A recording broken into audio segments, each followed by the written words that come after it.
सदाशिवसमारम्भां शङ्कराचार्यमध्यमाम् अस्मदाचार्यपर्यन्तां वन्दे गुरुपरम्परां।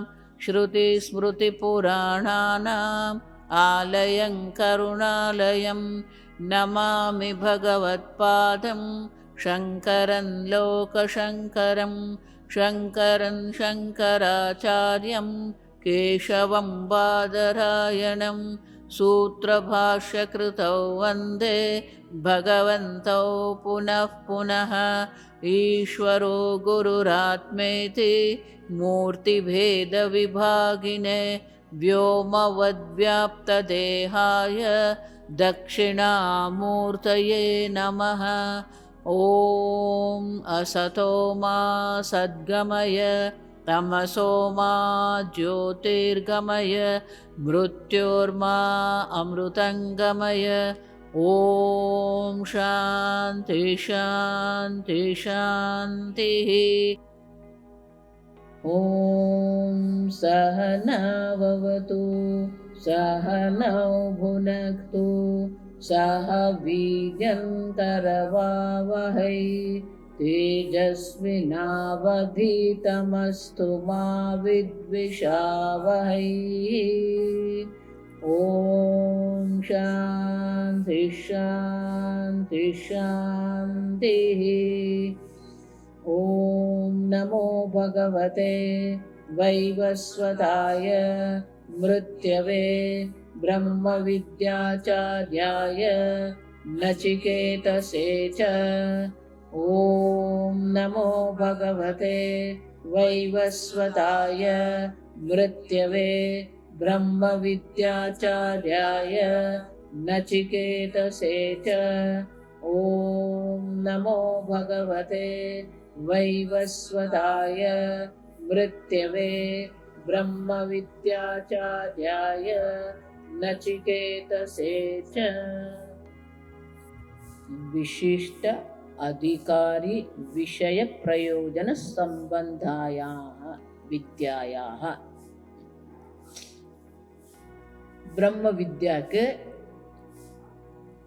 अधिकारी विषय प्रयोजन संबंध विशेष। विशेष माने कि जो कर्म कांड से भिन्न विशेष। कल जो हमने विचार किया था, शास्त्र प्रमाण है, गुरु मुख से श्रवण हो रहा है, आप स्वयं प्रमेय है, ज्ञान का विषय है, फिर भी ये ज्ञान क्यों नहीं होता? मैं पूर्ण ब्रह्म स्वरूप हूं।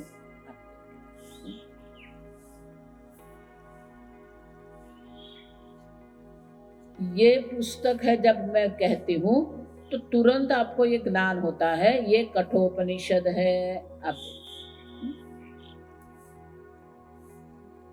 उसी प्रकार आप पूर्ण ब्रह्म स्वरूप हैं, क्यों नहीं होता?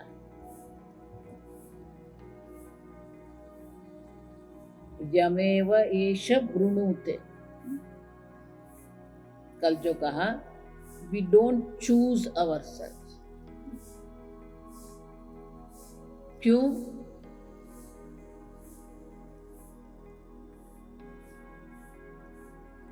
क्योंकि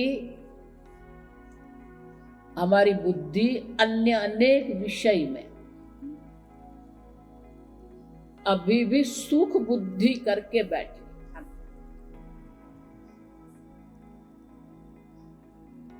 शास्त्र में उसे बहिर्मुखता कहते हैं।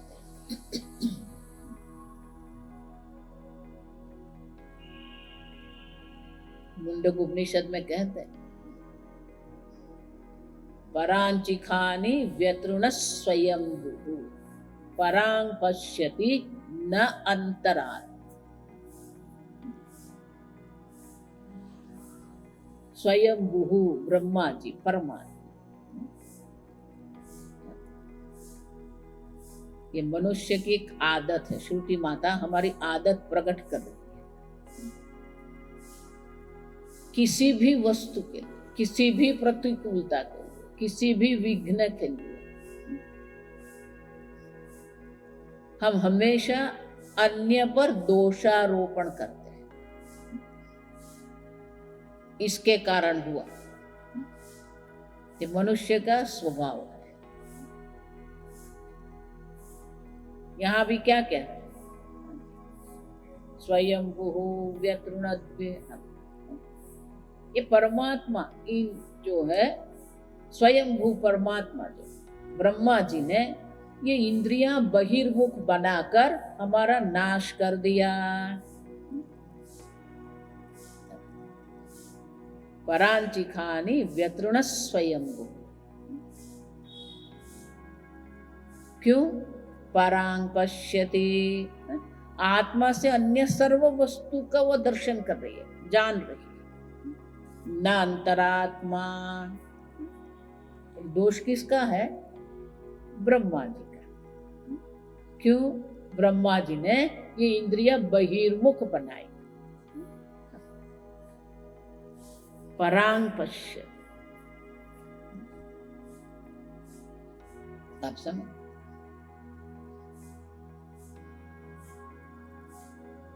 इसका अर्थ हुआ कि ये दोष हमारा नहीं, किसका है? ये भगवान ने ही हमारी इंद्रिय बहिर्मुख बना दी, इसलिए बाह्य विषय ग्रहण करते रहते हैं। तत्वबोध में दमः हम देख के गए, इंद्रिय साधन है, साधन का उपयोग करने वाले आप हैं। क्या देखना क्या न देखना, क्या सुनना क्या न सुनना, ये आपके हाथ में होना चाहिए। इंद्रियां बहिर्मुख है क्योंकि ये जगत में व्यवहार करने के लिए बहिर्मुख इंद्रियां आवश्यक है।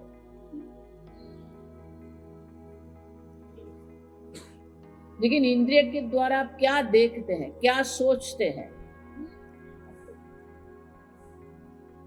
वो आपके हाथ में होना चाहिए।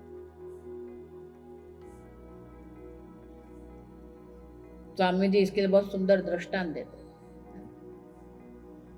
एक कुत्ते होते हैं ना, अपनी पूंछ को क्या करते रहते हैं? गुजराती में पटपटाते हैं, ऐसा बोलते हैं। हिंदी में क्या बोलते हैं? वही बोलते हैं, हिलाते रहते हैं, है ना? ये कुत्ता पूंछ को हिलाते रहते है ना। लेकिन अगर पूंछ कुत्ते को हिलाए तो है? कुत्ता पूंछ को हिलाए तो ठीक है, लेकिन पूंछ ही कुत्ते को क्या करे? हमारी हालत भी वही है, आप समझना। इंद्रियां हमें नचाती है। आप देखिए, इंद्रिया जो कहते हैं ना, वो हम करते हैं। इंद्रिय का उपयोग आपको करना है, लेकिन इंद्रिया आपका उपयोग कर रही है। ये पूंछ जो है ना, कुत्ते को हिलाती है।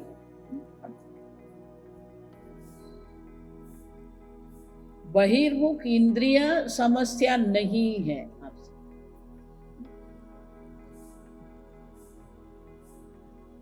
दमः इसीलिए आवश्यक। बाह्य इंद्रिय निग्रह, बाह्य इंद्रिय का निग्रह। निग्रह माने अटकाना नहीं, आप समझो। क्या देखना क्या न देखना, क्या सुनना क्या न सुनना, क्या बोलना क्या न बोलना, ये सब हमारे हाथ में होना चाहिए।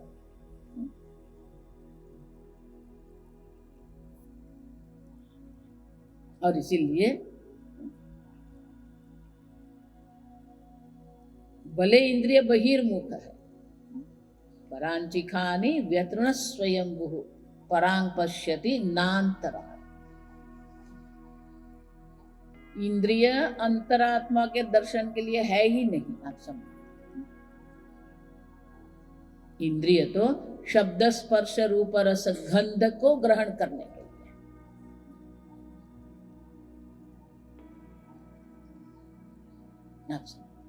और इसीलिए प्रश्न क्या इंद्रिय कर रही है, मन क्या कर रहा है, ये नहीं है। आप किसका वर्ण करते हैं ना, वो महत्व का है।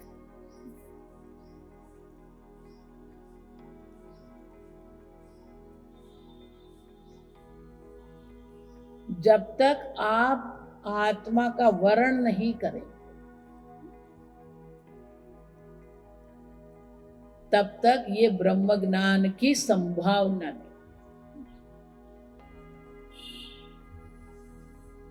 ब्रह्म बनना नहीं है आप स्वयं ब्रह्म स्वरूप है। आप स्वयं निर्विकारी चैतन्य स्वरूप है, किंतु देह मन बुद्धि में अहम बुद्धि करके हम बैठे हैं। देहात्म बुद्धि जिसको, ये केक बनाते हैं ना केक जब बनाते हैं तो उनका रंग भूरा होता है, ब्राउन कलर। वो देखने में अच्छा नहीं लगता, इसलिए केक बनाने वाले क्या करते हैं, आइसिंग करते हैं, आइसिंग द केक। मक्खन और शक्कर और रंग डालकर उसको क्या करते हैं, सजाते हैं।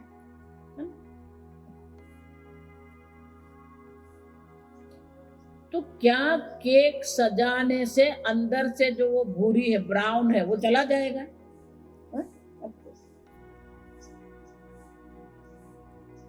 कई युवान लोग क्या करते हैं, ये बाल सफेद हो जाते हैं तो क्या करते हैं, उसका कलर करते हैं।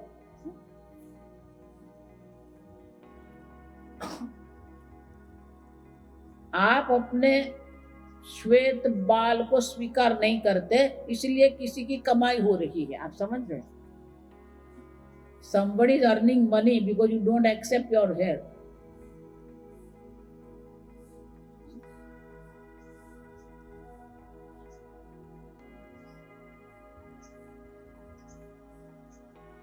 बाल रंगने से अन्य की दृष्टि से आपके बाल काले हैं, लेकिन मेरे बाल श्वेत है, वो ज्ञान को आप रंग सकते हो। आप समझ रहे हैं? रंगने के बाद भी आपका ज्ञान तो क्या रहेगा? क्या ब्लैक करने से क्या आपका ज्ञान बन जाएगा, मेरे बाल ब्लैक है? नहीं। Do you understand? बाह्य परिवर्तन से आंतरिक कुछ नहीं होता है।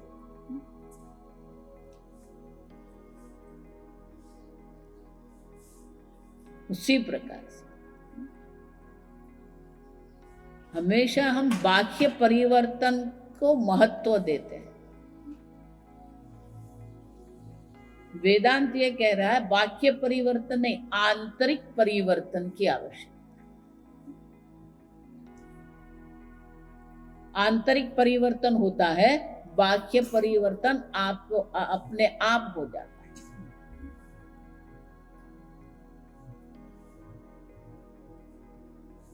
ये साधु जीवन भी यही होता है। आश्रम में रहते हैं ना, किसी के बनाए नियम पर हम चलते रहते हैं। कितने वक्त आप किसी के नियम पर चलोगे?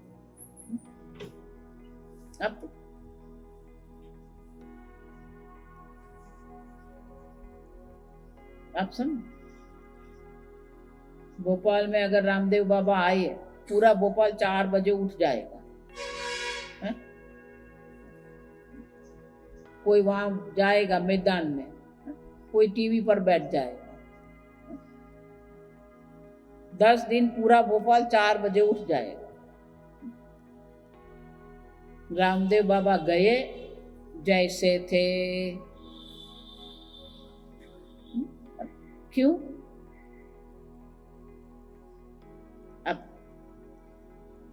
दो बात है, एक तो ग्रुप साइकोलॉजी उसको कहते हैं, साथ में करते तो होता है, अकेले करना होता है तो क्या है, नहीं होता है।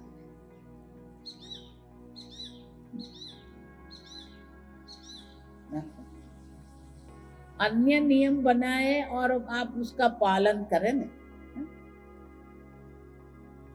उनका कोई अर्थ नहीं है, आप समझना, कुछ होने वाला नहीं। You have to make the rule and you have to follow your rule.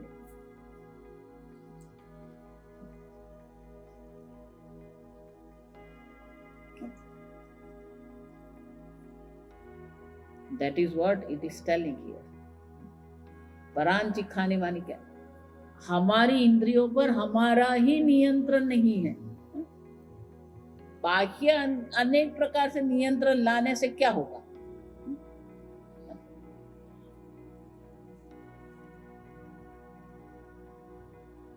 लेकिन बाह्य नियंत्रण कब आएगा,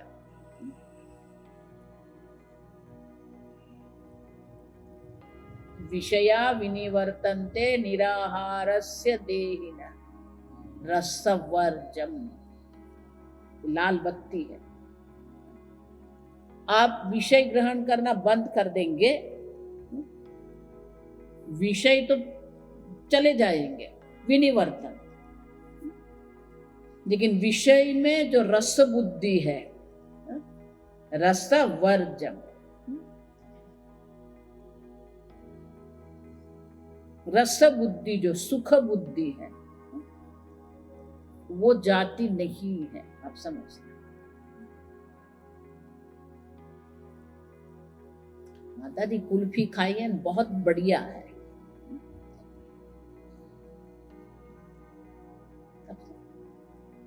कहां कहां हम सुख बुद्धि करके बैठे, रस बुद्धि है ये।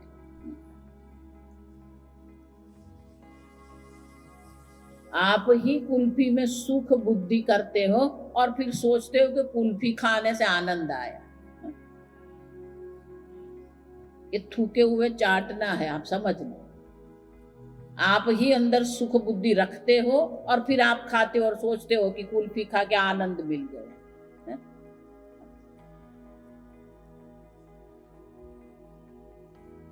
आप सब रसवर्धन, ये सुख बुद्धि जो जगत में है,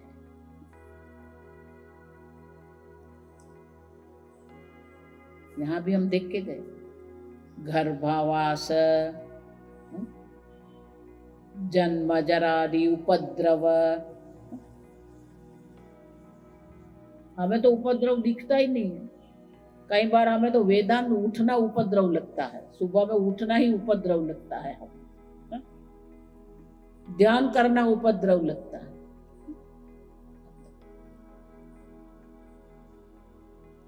शास्त्र में उसे मोह कहते हैं। जहां सुख है वहां सुख नहीं देखते हैं, और जहां सुख नहीं है वहां हम सुख बुद्धि करके बैठे।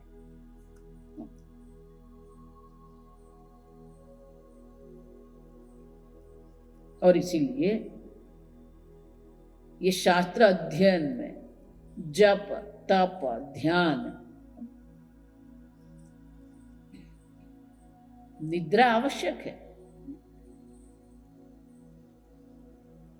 गुजराती में हम ऐसा कहते हैं, निद्रा और भूख जितने बढ़ाओगे इतनी बढ़ेगी, जितनी घटाओगे उतनी घटेगी। आप समझ। और इसीलिए जब हमारा मन ही तैयार नहीं, कल जो हमने देखा ना, बुद्धि ग्रह, ज्ञान बुद्धि में ही होना है, लेकिन हमारी बुद्धि तैयार नहीं, हमारा मन तैयार ही नहीं है। योग वशिष्ठ में उसको मनोभूमि कहते हैं। जब आपके मनोभूमि तैयार ही नहीं है तो उसमें ज्ञान नहीं होता है।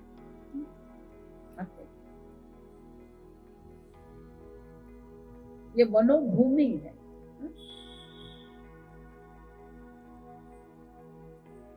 शंकराचार्य जी गीता में कृष्ण भगवान के नाम का बहुत सुंदर अर्थ करते हैं। कृष धातु है, आप देखो, दो अर्थ करते हैं। कर्षति आकर्षति इति कृष्ण, जो सबको आकर्षित करे वो कृष्ण।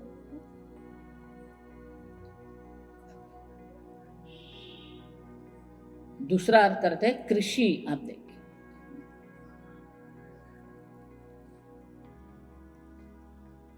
कृषि में क्या करते हैं?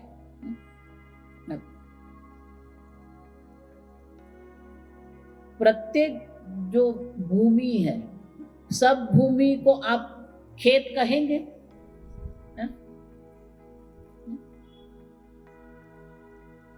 खेत किसको कहते हैं?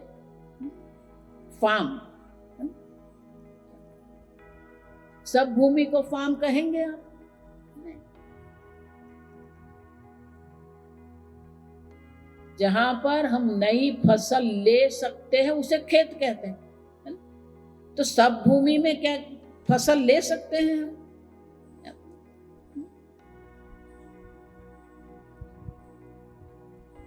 कभी ये जो भूमि का जो करने वाले जो डिपार्टमेंट होता है ना, वहां जाएंगे तो आपको पता चलेगा कितने प्रकार की भूमि होती है। अगर आपके पास भूमि है और वो खेत लायक भूमि है तो पहले उसको बिन खेत नॉन एग्रीकल्चर बनानी पड़ती है, फिर आप मकान बना सकते हो। एग्रीकल्चर, नॉन एग्रीकल्चर, गोचर भूमि, बंजर भूमि, आप देखिए। तो अगर भूमि को हमें खेत बनाना है तो क्या करना पड़ेगा? पहले तो अंदर पानी डालना होगा, जल डालते हैं, फिर 2 दिन उसको सूखने देते, फिर उसको प्लाविंग करते हैं, उसे कृष कहते हैं। भगवान कृष्ण जो है वो कौन है? हमारी मनोभूमि को तैयार करते हैं, कृषि।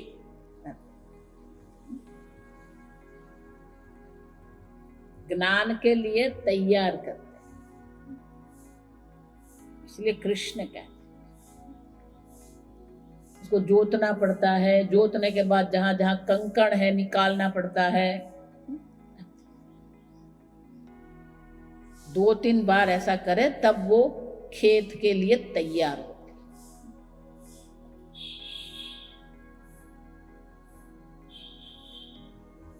शास्त्र में उसको व्यक्ति निर्माण भी कहते हैं, हम देख के गए। ये भी व्यक्तित्व का निर्माण करना पड़ेगा। व्यक्तित्व के निर्माण में 3 बात है। दोषापनयनम, गुणाधानम, हिनांग पूर्ति। ब्रह्म ज्ञान के लिए जो जो दोष युक्त है, अपनयन, उनकी निवृत्ति करनी पड़ेगी। गुणाधान, ब्रह्म ज्ञान के लिए जो जो गुण की आवश्यकता है वो गुण हमें हमारे बुद्धि में लाना पड़ेगा। हिनांग पूर्ति, ये गुण है लेकिन पूर्ण अवस्था में नहीं। हीन अंग, अंग माने की पूर्णता में, तो उसका पूर्णता करना, हिनांग पूर्ति ही। देखो ये नवरात्रि है ना, नवरात्रि में 9 दिन के 3 भाग किया जाता है। पहले 3 दिन दुर्गा पूजा है। क्यों? जो दोष हमारे अंदर है, जो दुर्गुण हमारे अंदर है, उनकी निवृत्ति करने के लिए दुर्गा की पूजा करते हैं। दुर्गुण की निवृत्ति करने के बाद सद्गुण की स्थापना करनी पड़ती। उसको लक्ष्मी कहते हैं। और इसीलिए मध्य 3 दिन लक्ष्मी की उपासना करते। हमें तो एक ही लक्ष्मी पता है, ये खन खन करती है ना,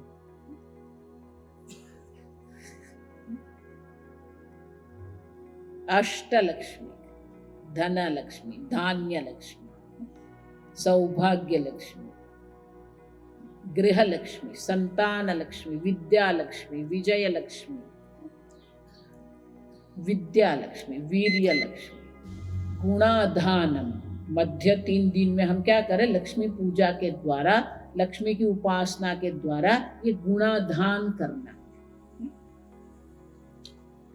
जब दुर्गुण की निवृत्ति हो जाएगी, सद्गुण की स्थापना होगी, तब विद्या संभव है। और इसीलिए अंतिम 3 दिन सरस्वती की पूजा की है।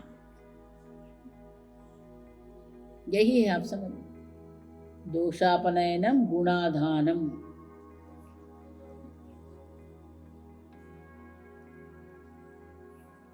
जैसे जैसे आपके मन की भूमिका तैयार होती जाए,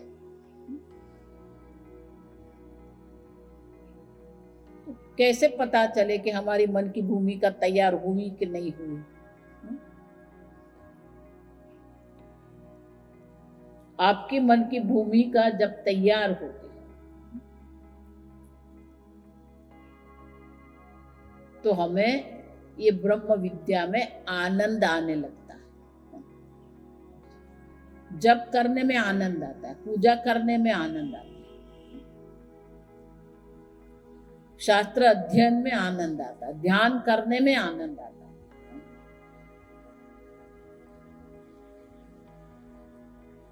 ध्यान करने में एक बार आनंद आ जाए तो वैराग्य बहुत सरल हो जाता है। क्यों? क्योंकि ध्यान में आनंद आया, वहां कोई विषय नहीं है, बिना विषय के ही आपको आनंद मिल रहा है। तो आपकी जो विषय पर, सुख के लिए विषय पर आपकी जो परतंत्रता है वो छूट जाएगी। फिर आनंदित होने के लिए बाह्य कोई विषय की अपेक्षा नहीं रहेगी। ध्यान में एक बार आनंद आ जाए, उसे शांत वृत्ति का आनंद कहते हैं। शास्त्र में उसका रसास्वाद कहते हैं। बाह्य विषय में रस बुद्धि नहीं है, ध्यान में ही रसास्वाद है।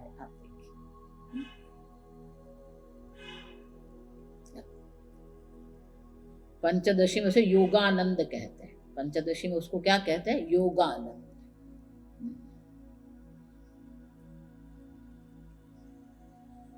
और इसीलिए हमारे व्यक्तित्व का निर्माण करना, हमारे मनोभूमि को तैयार करना, ऐसा मत मानना ऐसे गुरु जी की कृपा हो जाएगी, ऐसे भगवान की कृपा हो जाएगी और ऐसे ज्ञान हो जाएगा। अंग्रेजी में उसको ऐसे कहते हैं, you can not stumble upon Brahman knowledge, ज्ञानम।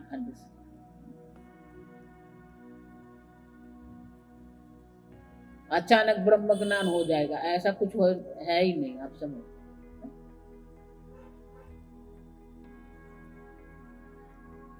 जब तक देखो, इसीलिए श्रद्धावान लभते ज्ञानम के बाद में 2 क्या है? यही है, तत्परता, संयतेन्द्रिय है। अब शंकराचार्य जी वहां स्पष्ट करते हैं, मात्र श्रद्धा होने से ज्ञान नहीं होगा, हमारे अंदर भी ये ज्ञान प्राप्त करने की तत्परता होनी चाहिए।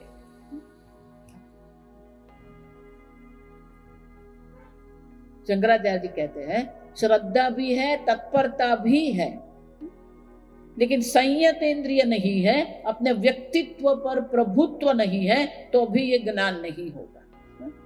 ये जितने भक्ति वाले लोग हैं ना, वो आधा श्लोक का ही अवतरण करेंगे। देखो, भगवान ने कहा श्रद्धावान लभते ज्ञानम। आप श्रद्धा करो, ज्ञान हो जाएगा, कुछ होने वाला नहीं है। क्यों?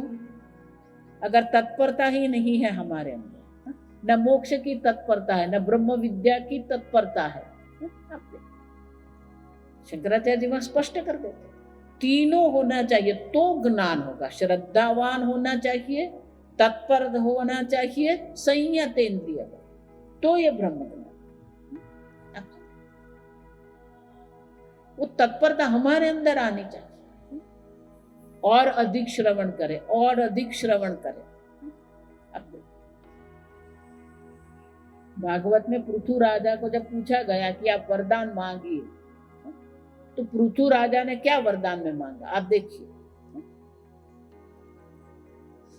ये पत्ते का जो बनाते ना, दोना, दोना कहते हैं,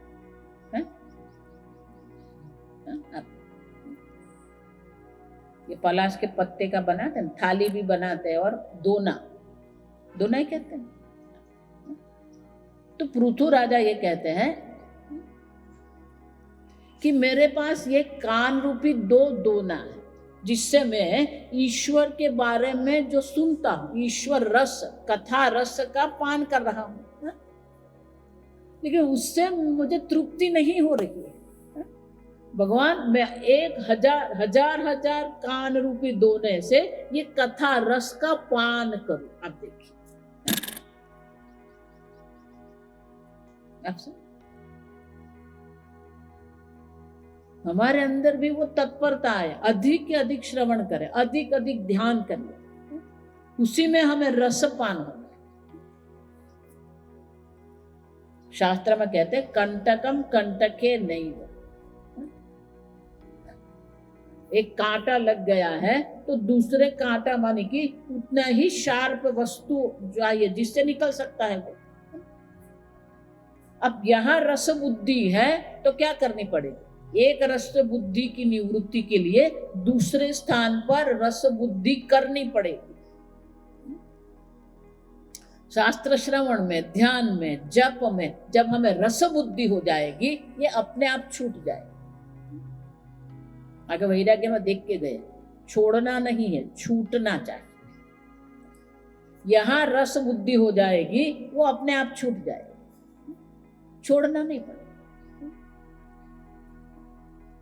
और इसीलिए ये रस बुद्धि आवश्यक है। जो विषय में रस है वही रस यहां होना चाहिए।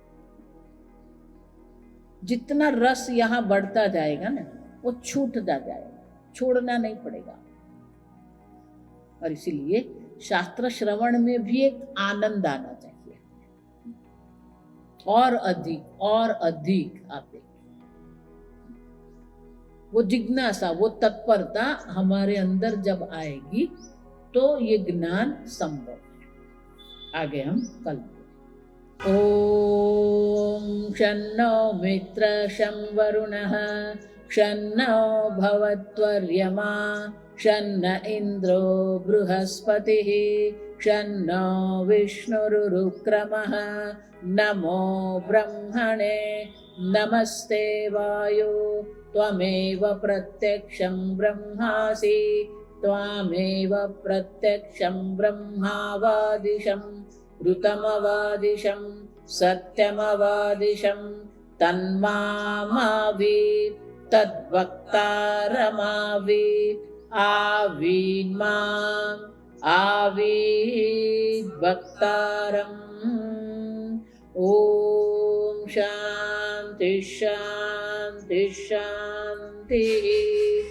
ओम पूर्णमदः पूर्णमिदं पूर्णात् पूर्णमुदच्यते पूर्णस्य पूर्णमादाय पूर्णमेवावशिष्यते।